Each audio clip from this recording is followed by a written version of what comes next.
El Señor les bendiga a mis hermanos en esta mañana. Bienvenidos todos a la casa de Dios. Yo creo que necesito que me bajen un poquito el micrófono. Está como un poquito alto. Quizás un poquito ahí, quitarle el agudo, no sé, el grave, algo. Como les decía, ¿verdad? Bienvenidos todos en esta mañana a la casa de Dios. Qué gozo poderle saludar a cada uno de ustedes. Y quiero rápidamente recordarles a la iglesia los anuncios para esta semana, ¿verdad? Así que será una semana dentro de lo normal con solo una pequeñita variación, ¿verdad? Eso quiere decir que el martes se reúne el Ministerio de Jóvenes Adultos, el Ministerio de DEN, a las 7:30 de la noche. El miércoles estamos acá con los hermanos en el tiempo del estudio bíblico y oración. El día viernes se reúnen los hermanos allá en Los Robles a las 4 de la tarde. Y sí tenemos cancelado el ministerio de jóvenes este viernes y el ministerio de padres que oran por sus hijos. La razón es que vamos a estar viajando a Orlando, ¿verdad? A este concierto que se da allí en el parque de Universal y hay un grupo grande de la iglesia, alrededor de 40 personas, que vamos a estar viajando, saliendo viernes 11 de la mañana de acá. Así que aprovecho para decirle a todos los que están en este viaje, pero necesitamos que estén a las 10 de la mañana aquí. 11 de la mañana es la hora de la salida. Así que nadie diga, puedo llegar 11:10, 11:15. 11 de la mañana se va el autobús. Así que ese es el motivo, ¿verdad? Pero el día domingo estamos de regreso acá, igualmente con nuestros servicios acostumbrados, servicio de adoración en español a las 10 de la mañana, servicio de adoración en inglés a las 12 del mediodía, y por supuesto todas nuestras clases de escuela dominical. Fuera de eso, tengo que anunciar que tenemos junta administrativa el día 25 de enero, o sea, el próximo domingo, no este, sí, bueno, ya es el próximo domingo, no es este de hoy, ¿verdad? Próximo domingo a las 5 de la tarde para todos los miembros, y estaremos pues presentando todo el resumen financiero del año 2025 a la iglesia, y estaremos presentando también el nuevo presupuesto a la iglesia para el año 2026. Y estaremos viendo todos algunos asuntos más de la iglesia. Y otro anuncio es nuestra cena de matrimonios para el día 14 de febrero, ¿verdad? Ernesto está encargado de recoger ese dinero, son $50 por matrimonios, y el tema va a ser una sola carne, ¿verdad? Y como ya les prometí, también en la cena va a haber una sola carne. Así que eso es promesa para todo el mundo, ¿verdad? Y ya me están diciendo por ahí que sí va a ser picadillo. Vamos a ver qué se nos ocurre, ¿verdad? Un picadillo no estaría mal. No, mentira, es broma. Pero estamos anticipando que vamos a tener un lindo tiempo. Por favor, yo le agradecería, aunque usted no tenga ahora el dinero, ay, no traje el dinero, lo pago la semana que viene, pero sí vaya diciéndole a Ernesto sobre su deseo de participación. Es muy importante ir adelantando nuestro trabajo y necesitamos saber cuántos matrimonios vamos a tener o cuántas parejas vamos a tener, ¿verdad?, en ese retiro. Y digo parejas porque se aceptan los novios también, ¿eh? Los novios son aceptados. Así que esos son los anuncios para la iglesia en este día. Y hoy quiero de alguna manera finalizar un poco este ciclo que comencé al principio del año. Dije que iba a tener 3 sermones para hablar acerca de las cosas sobre las que descansa el ministerio de la iglesia. Y estábamos hablando básicamente de 3 cosas. En primer lugar, hablamos acerca de la adoración y alabanza a nuestro Dios. En segundo lugar, estábamos hablando de la predicación del Evangelio de Cristo Jesús. Y en tercer lugar, estamos hablando acerca de la enseñanza de la palabra de Dios. Son 3 cosas que siempre queremos que podamos hacer como iglesia, porque entendemos que es parte de la naturaleza de la existencia misma de la iglesia en la tierra. La iglesia existe para alabar y adorar a Dios. La iglesia existe y está comisionada para predicar el Evangelio de Cristo Jesús. Pero también la iglesia existe para educar al pueblo de Dios en la palabra. Y eso es lo que yo quiero compartir con ustedes en esta mañana. La semana pasada, y ahí está el título de mi sermón, ¿verdad? La iglesia educa en la palabra. Y es importante que usted pueda entender esta necesidad que usted tiene de ser educado en la palabra de Dios. La semana pasada yo estaba hablando, ¿verdad?, de que la iglesia es columna y baluarte de la verdad y fiel custodio de la integridad del mensaje del evangelio, ¿verdad? Eso que es la gran comisión que Cristo nos ha dado como iglesia. Pero la gran comisión no solo incluye la predicación del evangelio, la gran comisión también incluye la instrucción de los creyentes. Y a veces nos enfocamos tanto en alcanzar personas, a veces nos enfocamos tanto en predicar, pero se nos olvida esta parte. Miren lo que dice allí Mateo capítulo 28 y versículo 20. Y estas son las palabras que Jesús dijo, ¿verdad?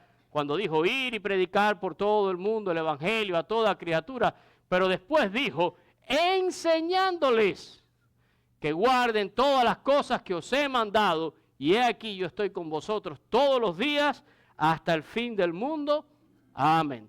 Así que la iglesia no solamente está llamada a predicar buenas nuevas de salvación, sino también a enseñar a todos aquellos que obedecen. El Señor dijo, enséñenles que guarden todas las cosas que os he mandado, todo lo que contiene la palabra de Dios. Miren, ustedes me han escuchado en muchas ocasiones hablar a mí acerca de este tema.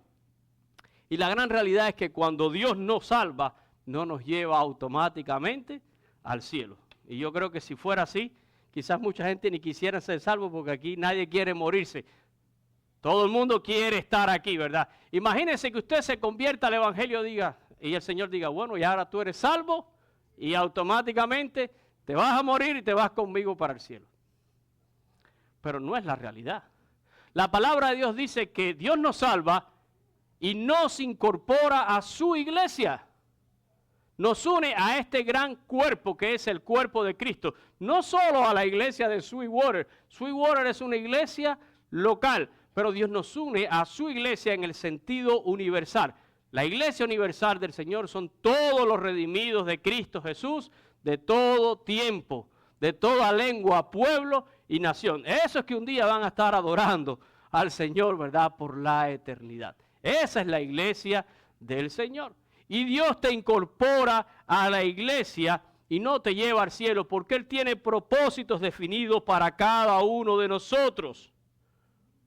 Él tiene algo para ti. La Biblia dice, ¿verdad?, que Dios creó buenas obras antes de todo para que nosotros anduviésemos en ellas. Dios tiene un propósito de realización para ti y eso incluye el hecho de tu ser educado en la palabra de Dios, ¿verdad? No podemos desperdiciar nuestra vida, no podemos intentar vivirla como era antes de conocer a Cristo, porque si alguno está en Cristo, nueva criatura es. Así que estamos en una nueva condición y ahora nosotros estamos en una nueva relación con Dios por medio de la obra de Jesucristo. Ahora, la instrucción del creyente, ¿verdad?, le trae a la iglesia entonces un enfoque muy importante. Y es el enfoque post-conversión. Y esto de alguna manera también lo he hablado en otras ocasiones con ustedes, ¿verdad? ¿Qué cosa es un enfoque post-conversión? Es qué pasa con tu vida una vez que tú has escuchado el evangelio y has obedecido al evangelio y has creído en Cristo Jesús como tu Señor y tu Salvador personal. ¿Qué va a pasar con esto, verdad? Y ese enfoque post-evangelio es vital para la iglesia. Y si usted revisa el Nuevo Testamento, ¿verdad?, se va a dar cuenta que la iglesia primitiva, como nosotros le decimos, la iglesia del primer siglo, tenía este enfoque. No solo alcanzaba, sino que discipulaba a todos aquellos que obedecían al evangelio. Sabían que era parte de la razón por la cual Jesucristo los había dejado en este mundo después que fueron alcanzados, ¿verdad? Y sabían que eran parte de la gran comisión que el Señor les había dado. Así que para muchos cristianos de nuestros tiempos, cuando se le habla de instrucción, ¿qué es lo que a usted le viene a la mente? A ver, sea honesto conmigo. Cuando yo le hablo a ustedes de instrucción, ¿qué es lo que a ustedes le viene a la mente? Conocer la palabra, la enseñanza, ¿Y con qué ustedes lo asocian aquí en la iglesia eso? A ver, ¿con qué? Sí, pero si vamos a verlo en la iglesia, esto de la enseñanza, ¿con qué usted lo asocia aquí en la iglesia? Lo asocia con el pastor, con la escuela dominical, con el servicio del miércoles, ¿verdad? El discipulado que tiene la iglesia, cualquiera de esas cosas, ¿verdad? Y yo estoy de acuerdo, son herramientas que son usadas para la instrucción, pero no son las únicas, ¿eh? No son las únicas. Han existido y siempre existirán y tendrá que seguir existiendo muchas maneras en las que nosotros podemos educar al pueblo de Dios. Y yo creo que es maravilloso cuando podemos ir a una buena clase de escuela dominical. Cada domingo yo termino el servicio diciendo, puede ir, puede compartir un café, puede comerse una ruedita de pan tostado con mantequilla, pero recuerde que también puede disfrutar de una buena clase de escuela dominical. Y a mí me da tristeza, porque yo creo que si yo pongo en una tabla de porcientos los que van a tomar café y comer pan con mantequilla y conversar con sus hermanos, que eso me encanta que suceda, ¿verdad? Porque ahí la iglesia hace conexiones y todo muy bien. Pero es muy pálido el número de los que entran después a disfrutar una clase de escuela dominical. Y saben, hay alguien que se ha preparado y hay alguien que está dispuesto y hay alguien que tiene un don que Dios lo ha llamado y lo ha comisionado para la enseñanza. Y a veces somos nosotros los que no aprovechamos. Los miércoles acá se da, los martes se hace con los jóvenes adultos, los viernes se hace con los jóvenes también. Hay tantas maneras en que la iglesia enseña y trata de educar al pueblo de Dios. Pero realmente mientras ustedes no entiendan la necesidad que ustedes tienen de ser educados en la palabra, santificados en la verdad de Dios, que es la palabra, usted no se va a aplicar a eso. Hay gente que se lee la Biblia de tapa a tapa y dice, sí, ¿qué me van a enseñar? Si ya yo me leí la Biblia de Génesis a Apocalipsis. Si yo siempre estoy, ¿verdad?, en todo esto. Miren, la experiencia del nuevo nacimiento nos une a Dios por medio de Jesucristo, ¿verdad? Y también nos ha unido a la iglesia. Pero en ese momento que esto sucede, usted es un bebé espiritual y usted necesita un alimento espiritual para su crecimiento. Un niño cuando nace, miren, y aquí tengo una preciosa bebé delante de mí, dos bebés delante de mí, ¿verdad? Por allá atrás estaba mía también, ahí está, ¿verdad? También son bebés. Imagínense que a estos bebés nosotros lo priváramos de su alimento físico. ¿Con qué crecerían? ¿Con qué van a subsistir? Igualmente sucede, si nosotros hablamos y entendemos qué es un nuevo nacimiento espiritual, aunque usted tenga 20 años, 40 años, 60 años, 80 años, si usted ha nacido de nuevo, usted es espiritualmente un bebé. Y por eso el apóstol Pablo en algunas ocasiones dice, ¿verdad?, que necesitamos la leche espiritual no adulterada. Y por eso Pablo también dice que algunos alimentos son para bebés y que no se le puede dar vianda ni carnita todavía porque algunos no son capaces de digerirla. Hay diferentes alimentos, pero ¿qué pasaría con estos bebés si cada 3 horas, porque todavía están pequeñitos, y yo me acuerdo de eso, si cada 3 horas no le dan su biberón de leche, o la fórmula, o la comida, ¿verdad?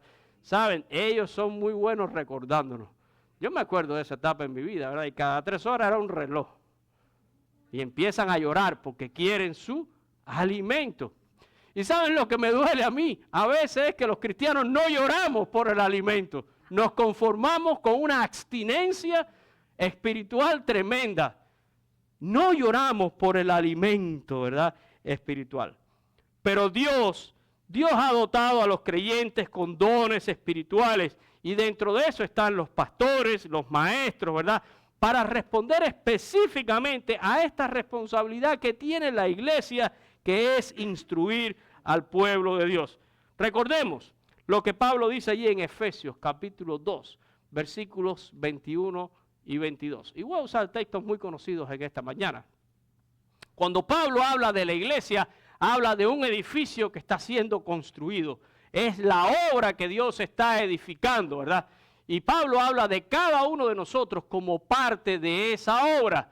Dice, en quien todo el edificio bien coordinado, porque no es sin coordinación, ¿verdad? Va creciendo para ser un templo santo en el Señor. Y entonces dice, en quien vosotros, y se refiere a los cristianos, en quien vosotros también sois juntamente, ¿qué cosa? Edificados para morada de Dios en el Espíritu. O sea, Dios está haciendo una gran obra. Y cada uno de nosotros como si fuera un bloque de piedra. Y Dios nos va a poner en un lugar en esa obra y tendremos una función.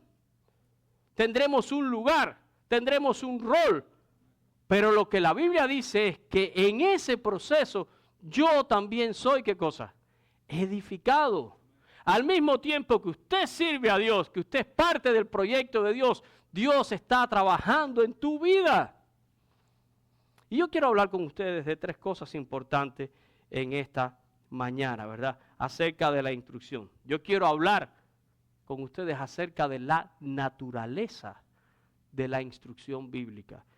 Yo quiero que hablemos acerca del propósito de la instrucción bíblica y yo quiero que hablemos de la meta de la instrucción bíblica. Miren, la naturaleza de la instrucción bíblica es la edificación del creyente para que sea de provecho en la obra que Dios está haciendo. Esa es la naturaleza. El nacido de nuevo no puede quedarse así. Necesita crecer en todo aquel que es la cabeza, que es Cristo Jesús. Efesios capítulo 4 y versículo 15. Miren lo que dice allí ese texto. Sino que siguiendo la verdad. La verdad es la palabra de Dios. Recuerden siempre la oración de Jesús. Santifícalos en la verdad. Tu palabra es la verdad. Y siguiendo la verdad, en amor crezcamos en todo aquel, ¿verdad? Que es la cabeza, eso es, en Cristo Jesús. Usted debería de tener una preocupación de cómo es que usted está creciendo en Cristo Jesús. Y cada vez que yo he hablado de crecimiento, siempre cuento esta anécdota de algo que hacía mi padre, que ya murió hace muchos años. Pero mi padre en cada uno de mis cumpleaños me ponía contra un marco de la puerta y hacía una rayita. Y el próximo año, en mi cumpleaños, me volvía a poner y hacía una rayita. Y anotaba las fechas. Y yo no sé cuántas veces yo viraba allí como niño y abría la puerta para ver el marco y para ver cómo yo estaba creciendo. Me gustaba saber que no me estaba quedando fiña allá, como decían en Cuba, ¿verdad? Sino que yo estaba físicamente creciendo y desarrollándome. Y qué bueno sería que nosotros pudiéramos hacer esas marcas espirituales. Porque en realidad, ¿cuánto está creciendo usted espiritualmente en el conocimiento de la palabra? Y yo creo que si nos hicieran la rayita mucho, quizás veríamos que nos han pasado cualquier cantidad de años y estamos exactamente en el mismo lugar. Y uno diría, me he estancado. No estoy creciendo. Pero lo que más duele es la pasividad ante ese resultado. No estoy creciendo, pero como quiera estoy en Cristo, ¿verdad? Pero no nos preocupa no crecer en el conocimiento, ¿verdad? Cuando no se comprende la naturaleza de la instrucción y no lo vemos como una continuidad inmediata del nuevo nacimiento, entonces vamos a tener como resultado una iglesia de niños espirituales. Si usted no ve que el crecimiento es algo que le tiene que seguir, que es la continuidad de su nuevo nacimiento espiritual. He nacido en Cristo Jesús y ahora tengo que ¿qué? Tengo que crecer. Tengo que crecer. Si usted no es capaz de visualizar eso, entonces lo que tenemos es una iglesia de niños espirituales. De niños espirituales que no están preocupados por crecer, ¿verdad? Por niños espirituales que no protestan y no piden alimento espiritual. Esa es la naturaleza de la instrucción. Pero vamos a hablar cuál es el propósito de la instrucción bíblica y es la continuidad de la iglesia. El propósito de la instrucción es la continuidad de la iglesia y tenemos que ser conscientes de la importancia que tiene este proceso para hacer, para que yo pueda tomar, ¿verdad?, una responsabilidad en eso. Esta palabra continuidad es un poco fea en mi país ahora mismo. Han lanzado un eslogan esa de que somos continuidad de una generación y una filosofía que ya nadie quiere saber. Pero miren lo que dice Pablo en 2 de Timoteo capítulo 2 y versículo 2, y se lo está diciendo a su discípulo amado. Pablo, ¿verdad?, discipuló de alguna manera y modeló mucho para Timoteo. Y Pablo le dice a Timoteo, lo que has oído de mí ante muchos testigos, ¿esto qué? Encárgalo, ¿a quién? A hombres fieles que sean idóneos, ¿para qué? Para enseñar también a otros. ¿Qué ustedes creen? Yo tuve maestros y sigo todavía teniendo maestros. Y mucho, no es que sepa tanto, pero lo que sé, lo aprendí de grandes hombres de Dios que me enseñaron muchas cosas. Y como pastor me ha tocado enseñar a otros. Y mi única expectativa es que a esos que he enseñado también puedan a su vez enseñar a otros, porque esa es la continuidad de la iglesia. El propósito de la instrucción es esa continuidad de la iglesia. La ausencia de cristianos instruidos, de liderazgo y de madurez en la iglesia está directamente ligada a este asunto. No nos reproducimos en otras personas. No nos reproducimos en otros. Y tenemos que aprender a reproducirnos en otros. Y tenemos que discipular a otros. Y lo que yo aprendo se lo enseño a otros. Y si bien hay personas a las cuales Dios le ha dado dones y tienen de parte de Dios un llamamiento y un don para enseñar la palabra a otros, eso no quita la responsabilidad personal de cada uno de nosotros. Mire, quizás usted no pueda dar una clase magistral porque no tiene ese don de maestro. Pero dígame que usted no le puede contar una verdad espiritual a otra persona. Dígame que usted no puede compartir ni tan siquiera un tantito así de la palabra con otra persona. Dígame que usted no puede sacar de un error a alguien que está pensando equivocadamente acerca de Dios y su palabra. Y usted sabe y usted no se lo puede compartir. Todos de alguna manera estamos llamados a enseñar también a otros. Y esta es la continuidad de la iglesia. Ese es el propósito de la instrucción. ¿Y saben cuál es la meta de la instrucción? Pues la meta de la instrucción es presentar todo el consejo de Dios que emplaza entonces al creyente en una posición de responsabilidad. Pablo decía, miren, si de algo me puedo gloriar es que yo no he rehusado enseñarle a todos ustedes todo el consejo de la palabra de Dios, todo lo que dice la palabra de Dios. Esa es la meta. Mi meta es no guardarme nada acerca de la palabra, sino siempre hablar con la iglesia acerca de la palabra. Pero cuando usted conoce la palabra, entonces usted entra en el terreno de la responsabilidad delante de Dios. Porque cuando usted sabe, usted es consciente. Y cuando usted es consciente de algo, entonces usted es responsable. Usted es responsable. ¿Saben ustedes cuál es la excusa más común del mundo en todos los tiempos? La excusa más común del mundo en todos los tiempos, ¿saben cuál es? Yo no lo sabía. Yo no lo sabía. Eso lo usamos en todo, ¿eh? Lo para el policía y le dice, usted venía no sé cuánto, y es que yo no lo sabía.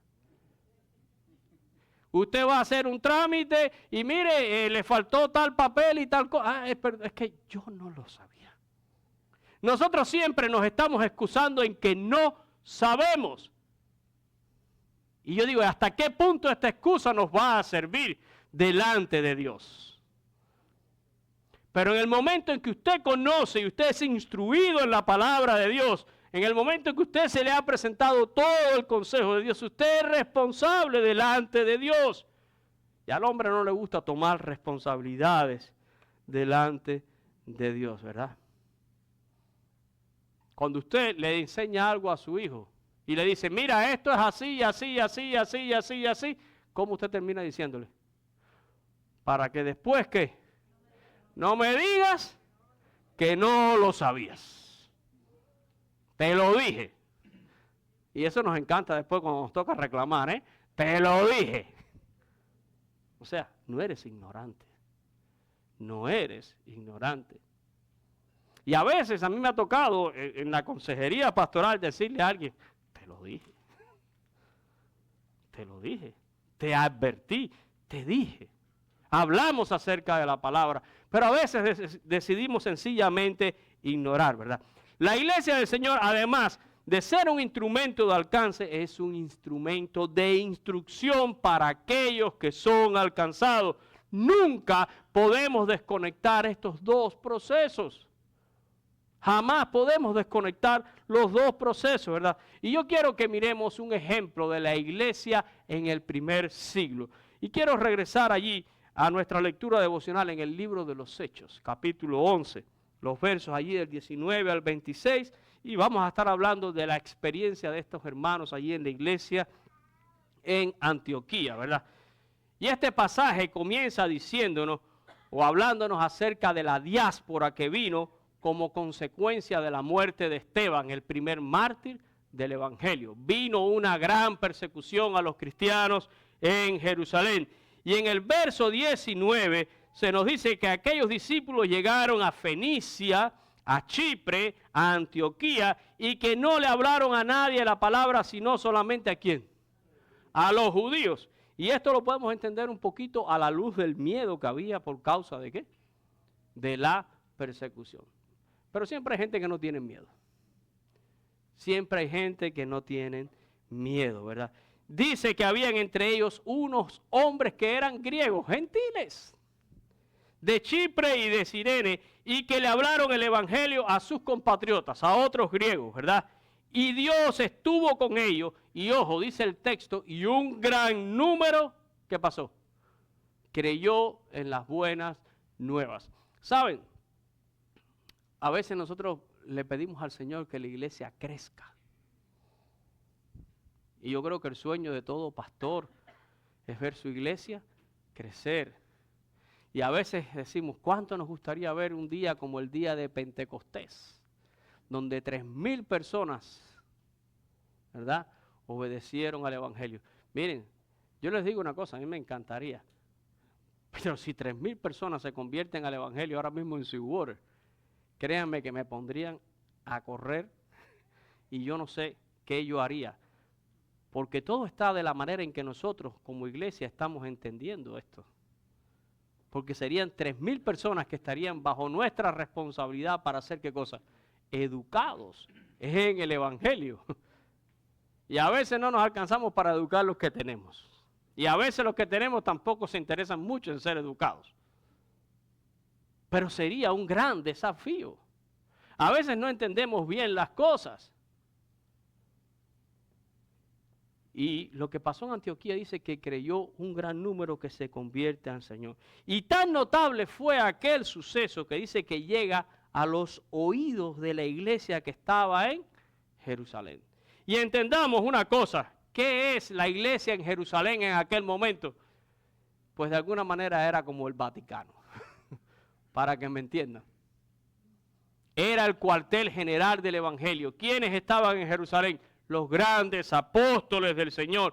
Y de pronto están oyendo que muchos de los cristianos que se han ido han comenzado a predicar el evangelio en otros lugares y que Dios ha hecho algo tremendo en esta ciudad de Antioquía y muchas personas están obedeciendo al evangelio. Y inmediatamente desde Jerusalén despachan a uno de sus mejores hombres para ver aquello. Y envían allí ¿a quién? A Bernabé. ¿Saben? El nombre de Bernabé quiere decir hijo de consolación, ¿verdad? Hijo de consolación. Y el texto dice, allí en el versículo 23, que cuando éste llegó, pudo constatar, dice, la gracia de Dios en aquel lugar en cuanto a lo que fue la predicación del evangelio. Las personas comienzan a obedecer. Dios había tocado muchísimos corazones y las personas estaban recibiendo a Jesús. Pero Bernabé es un hombre maduro en el evangelio y entiende lo que está pasando. Y dice el texto que Bernabé se regocijó mucho, ¿verdad? Se regocijó. Y yo creo que todos nosotros nos regocijaríamos al ver muchas personas obedeciendo al evangelio. Eso nos tiene que dar gozo y nos tiene que dar alegría. Y miren lo que hizo. dice que exhortó a todos esos que se habían convertido, a algo muy importante. A que con propósito de ¿qué? Algo firme. ¿Qué hicieran? Permaneciesen fieles al Señor. Un momentico ahí, que eso está interesante, ¿verdad? Él hace esta exhortación. Y luego en el verso que le sigue dice, porque era un varón bueno, ¿verdad? Lleno del Espíritu Santo y lleno de fe. Y se queda en aquel lugar. Y Dios usó mucho a Bernabé allí, ¿verdad? Y dice, y una gran multitud fue. O sea que además de los que ya se habían convertido, cuando llega Bernabé, ve lo que está pasando, se suma a lo que está pasando, y Dios también usa a Bernabé, y también una gran multitud fue agregada al Señor. No sabemos de qué número estamos hablando, pero eran bastantes, ¿verdad? Pero yo quiero que regresemos otra vez a la exhortación de Bernabé. Que con propósito de corazón permanezcan fieles al Señor. Y saben, como exhortación suena lindísimo, ¿eh? Dígame que no suena bonito. Suena lindísimo, ¿verdad? Oiga, hermanos, permanezcan fieles al Señor. ¿Saben? La permanencia en el Evangelio es una señal de que tú eres un verdadero discípulo. Si permanecen en mí, mi palabra permanecerá en vosotros. La permanencia es una marca de un verdadero discípulo. ¿Por qué? Porque a veces vemos a alguien que levantó la mano y después, como dice el refrán, pichón voló y el palomo se quedó solo en el nido. Y uno dice, ¿y dónde está? Y no que había levantado la mano. La permanencia en Cristo es una marca para el creyente. Pero Bernabé es consciente que se necesita algo más que una simple exhortación. Porque miren, si bien exhortar también es un don, y léalo en la Biblia, ¿verdad? Existe el don de la exhortación. Hay hermanos que tienen esa facilidad para exhortar al pueblo de Dios. Se necesita mucho más que una simple exhortación. Estas personas ahora tienen que ser ¿qué? Alimentados en la palabra de Dios. Necesitan ser santificados en la verdad de la palabra de Dios. Así que se los digo de otra manera, necesitan ser discipulados, que es como nosotros le llamamos en nuestros tiempos, ¿verdad? Estas personas necesitan ser discipulados. Y Bernabé es consciente de eso. Así que toma una gran y sabia decisión. ¿Qué hizo Bernabé? ¿Fue a buscar a quién? Fue a buscar a Saulo para que lo ayude en esta tarea. Ahora, recuerden, entre Bernabé y Saulo, que después se llama Pablo, ¿verdad? Hay una linda relación. Cuando Saulo se convierte al evangelio en el camino de Damasco, y habló, dice valientemente después en Damasco y todas esas cosas, cuando Saulo regresa a Jerusalén, lo que nos dice el libro de los Hechos es que nadie se quería juntar con Saulo y que todo el mundo le tenía miedo porque ¿qué hacía Saulo? Perseguía a la iglesia y la gente no estaba viendo la obra de Dios en Saulo, ¿verdad? ¿Y saben quién fue el que metió la mano por Saulo de Tarso? Fue Bernabé. Bernabé fue el que testificó, no, este hombre abrió valientemente en Damasco y con todo el evangelio. Y Bernabé fue el que ayudó a Saulo. Así que entre Bernabé y Saulo ya hay una linda relación. Y estamos en el capítulo 11 del libro de los Hechos, pero si usted llega al capítulo 13, ustedes van a ver que orando y ministrando allí en esta misma iglesia fue donde Dios y el Espíritu Santo se manifestó y dijo, apártame a Pablo y a Bernabé para el ministerio al cual yo los he llamado y son enviados como apóstoles a los gentiles, a la predicación del evangelio a los gentiles. Pero Bernabé va y trae a Saulo, ¿verdad? Y yo digo, hay mucho que entender de esta decisión de Bernabé. En primer lugar, uno tiene que saber cuando algo te supera y supera tu capacidad. Y Bernabé fue muy sabio. ¿Por qué? Porque el número de convertidos es muy grande. Y alguien que ame la gloria para él diría, no, esto déjamelo a mí, que esto yo lo manejo yo, para que todo el mundo sepa que yo estuve aquí cuando se convirtieron tantos miles y yo he sido el que he discipulado a toda esta gente. Y cualquiera que ame su propia gloria trataría de hacerlo solo. Pero este es un hombre bueno, un varón lleno de fe, lleno del Espíritu Santo, que no busca gloria personal, sino que busca la gloria de Dios y el progreso del Evangelio. Y Bernabé se da cuenta, esto es mucho para mí, voy a buscar a Saulo para que me ayude, ¿verdad? Y luego llegamos allí hasta el verso 26. Y me quiero quedar ahora allí en el verso 26, ¿verdad? El texto dice que se congregaron allí, ¿cuánto? Todo un año. Y esto nos deja saber algo. Y es que la tarea de educar al pueblo de Dios, ¿qué? Toma tiempo. Educar al pueblo de Dios toma tiempo. A veces yo me enojo cuando veo que hay personas que piensan que, no, ya tomaste un discipulado de 3 clases y ya lo discipulamos. Ya él pasó por el discipulado. Cogió 3 clasecitas allí, que es algo mecánico y ya. No. El discipulado toma tiempo. Aprender la palabra de Dios toma tiempo. De hecho, nos toma toda la vida. Nos va a tomar toda la vida. Yo llevo 30 años en el Evangelio y sigo aprendiendo. Y seguiré aprendiendo hasta el último aliento. Porque ninguno de nosotros podrá nunca decir, yo conozco suficiente a Dios y a su palabra al punto que ya yo no necesito ser educado en nada más. Que yo no necesito ser instruido en nada más. Saben, cada día, por lo menos en mi caso, cada día de ministerio, cada día que estoy acá, es un desafío. Y saben, cada vez que pasan cosas, Dios me sigue enseñando. Y escucho palabras y escucho, y Dios me sigue ministrando. Y siempre voy a seguir aprendiendo acerca de Dios. Hermanos, el discipulado, el educarme, toma tiempo. Es más, toda mi vida. Toda mi vida, ¿verdad? Durará todo ese tiempo. Pero el proceso de la educación por parte de la iglesia necesita entonces la inversión no solo de tiempo, sino también de hermanos que tengan estos dones. Hermanos que tengan estos dones. Y hace falta que se levanten más hermanos que tengan estos dones. Yo doy tantas gracias a Dios por los maestros que tenemos en nuestra iglesia. Por Lázaro, que lleva años, Jorge, que llevan años, ¿verdad? Instruyendo. Pero como Lazarito me dice cada rato, pastor, me estoy poniendo viejo. Es así, Lazarito, ¿no? Lazarito cada rato me dice, me estoy poniendo viejo.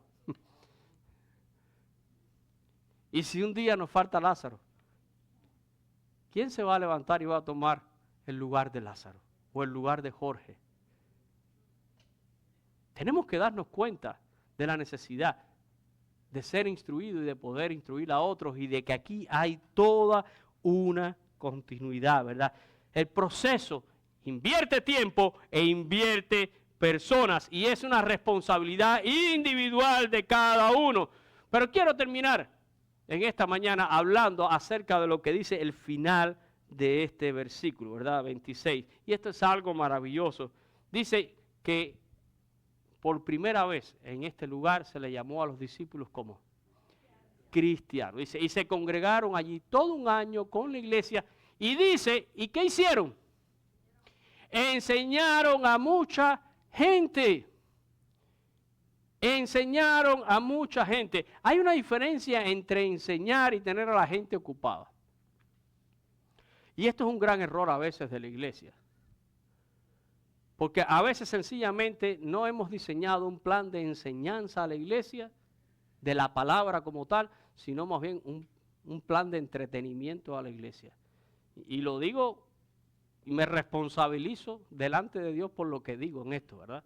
Pero yo conozco muchísimos lugares donde hay todo un calendario del año entero y hay 28 conferencias, 53 retiros y 24 cosas más. Y pensamos que con eso estamos acabando con el mundo y realmente a veces no hay todo No hay una cosa intencional, por decirlo así, en enseñar la palabra. Les voy a decir algo, a mí me encanta lo que estamos haciendo acá, aunque sea muy modesto.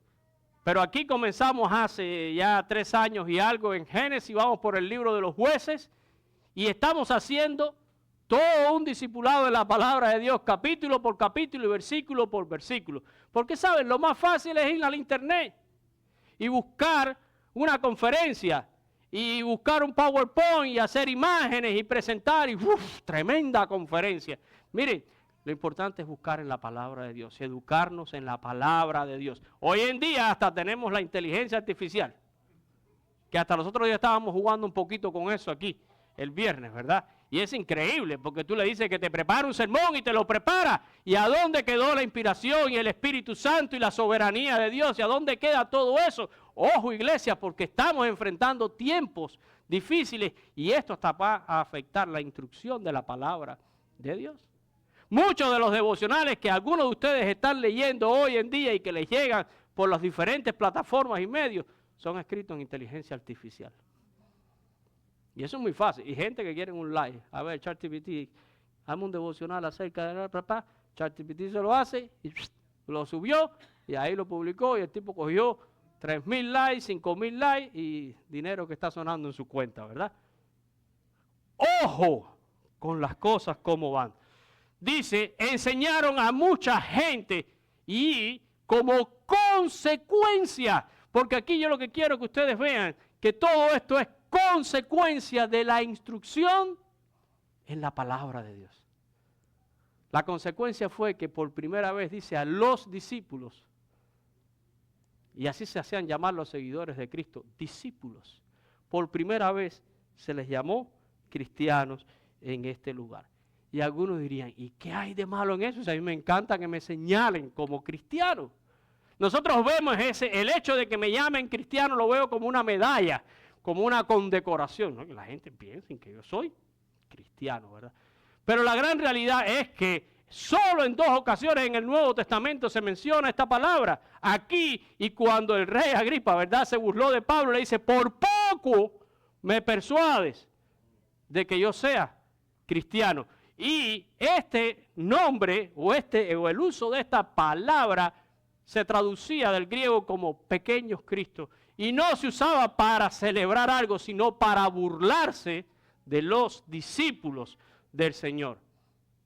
El uso que hay en el Nuevo Testamento de la palabra cristiano era para burlarse. Ustedes se quieren parecer tanto a su Cristo y por eso ya empezaron a llamarlos cristianos.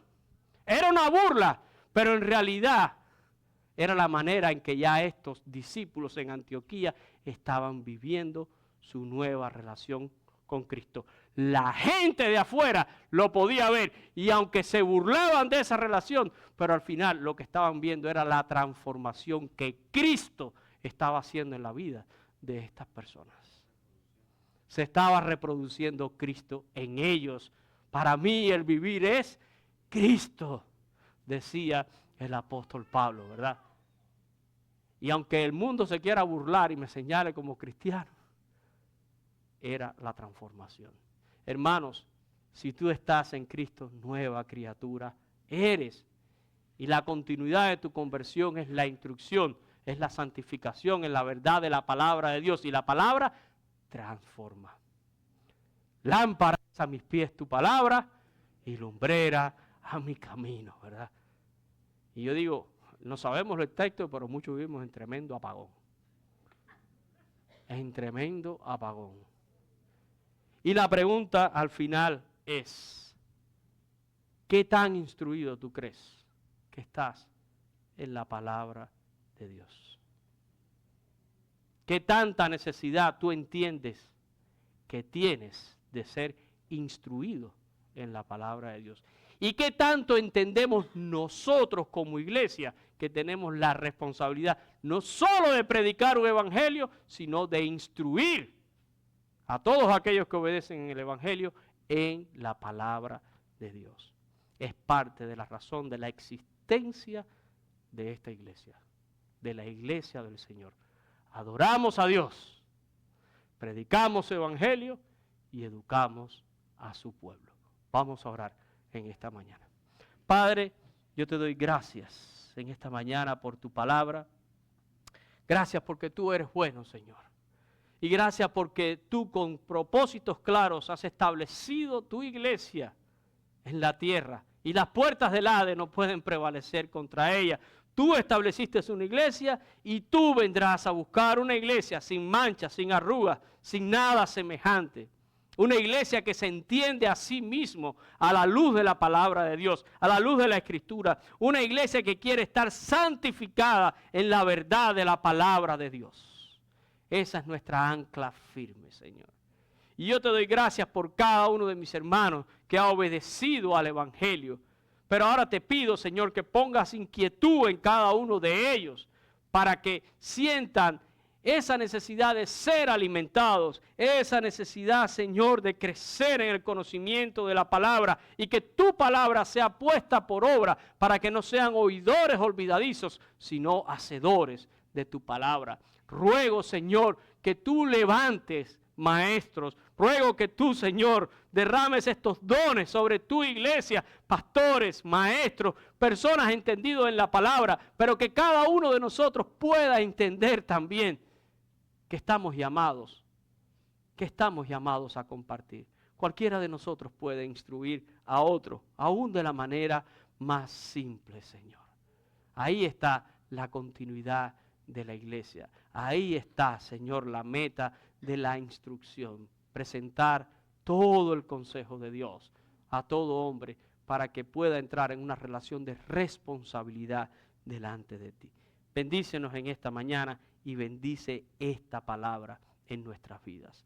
Oramos en el nombre de Cristo Jesús. Amén y amén. Y ahora...